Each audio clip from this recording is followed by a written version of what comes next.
Hello, BookTube. Welcome back to AusLit 101, and we're still in the non-fiction section of AusLit. Because we're moving on. The 1800s are done. They're swept to the side. They're history now.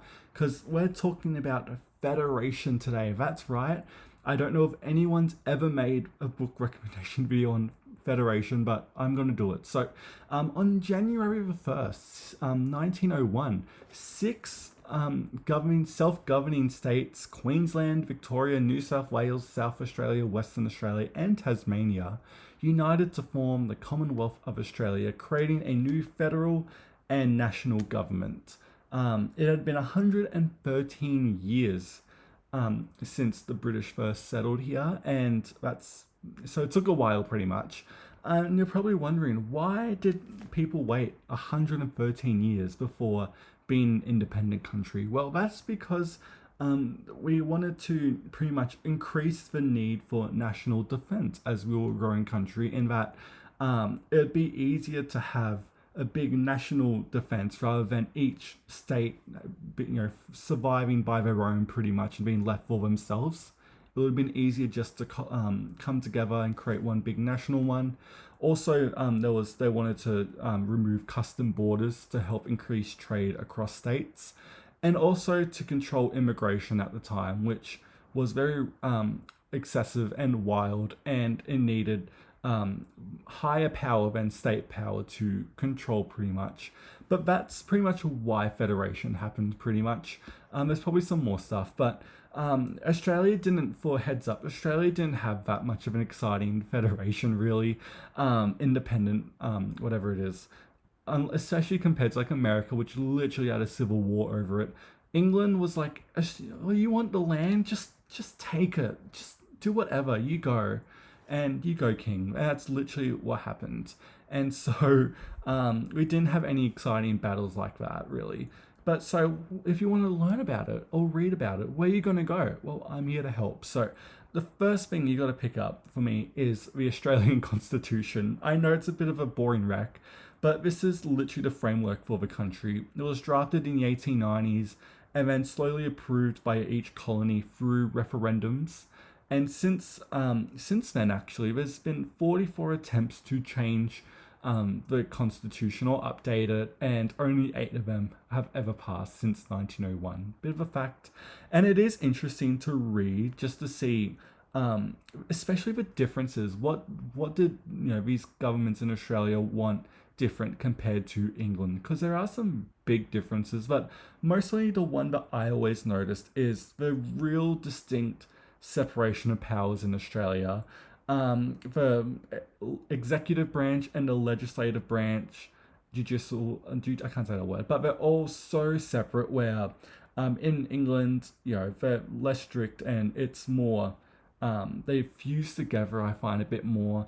And also, another one was the amendment process for legislation to Australia has way more to do with referendums and double majorities and all that, where a lot of England, at least I find it to be more just simple acts of parliament and legislation. I could be wrong about that. I am a bit summarizing, but it is interesting to see what Australians were like. Yeah, let's kind of change that and adapt it to ourselves, pretty much. And so yeah, I'm going to recommend the Constitution.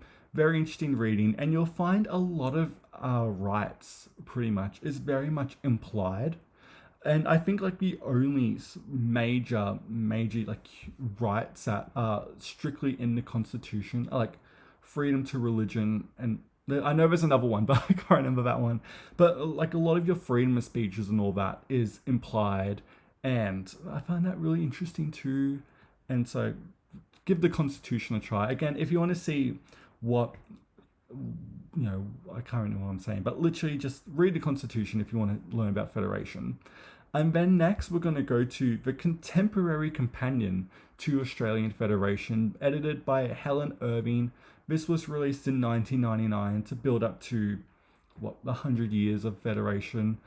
This is a great one-volume account of Federation. They're very readable, very story-driven, and there's a whole lot of different writers contributing to this volume, and it just flows really lovely. There is some incredible cross-referencing throughout, and it's so passionately done. And I don't own a copy of it, so I'm always on the hunt for it, but I never see it. And so do that one if you want a bit more of a book about it, pretty much. And I'm also going to recommend One People, One Destiny by John Ross.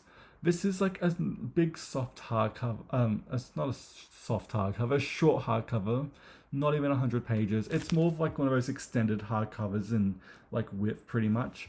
And it's very lovely. It's got a lot of pictures. It's pretty much borderline illustrated. It's short, condensed paragraphs that tell you everything you need to know.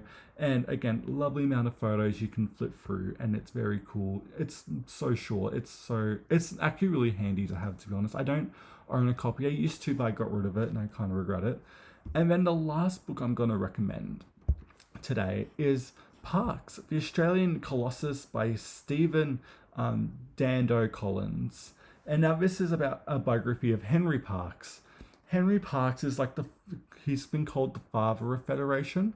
He was the Premier of New South Wales on 5 different times, and he's pretty much the man that got the ball rolling for Federation. He got all the states to come together to talk, and he was pretty much just the big major key player. There's a couple more people, but he is the one that got it done.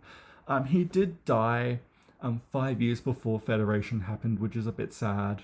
But it is just a great biography. Parks had a very interesting life if you're interested to do a biography about this.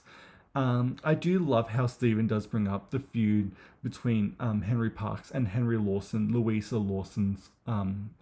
Henry Lawson's mum, Louisa, and very interesting. I do love that bit of detail. And again, if you want to do a biography of someone who was connected to Federation, do that one. I've listed all these books in the description, so if you want to have a look and Google them later. And yeah, that is a quick, short recommendation for Federation in Australia, some non-fiction books about it.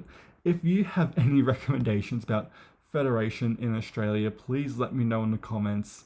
I'm always on the hunt because it is such an interesting topic for me, at least. And yeah, so in terms of AusLit 101 next, we're still going on with nonfiction. I'm going to be giving you some general, just political books about Australia. We're not going to go into like prime minister biographies or anything, like just more borderline, more straight ahead. And so we're going to do that, and then we're going to do World War One and World War Two nonfiction recommendations. And yeah, that's AusLit nonfiction, the section nonfiction part done, and then we're moving on to fiction. But yeah, so look forward to that, and thank you so much for watching BookTube, and I will see you next time.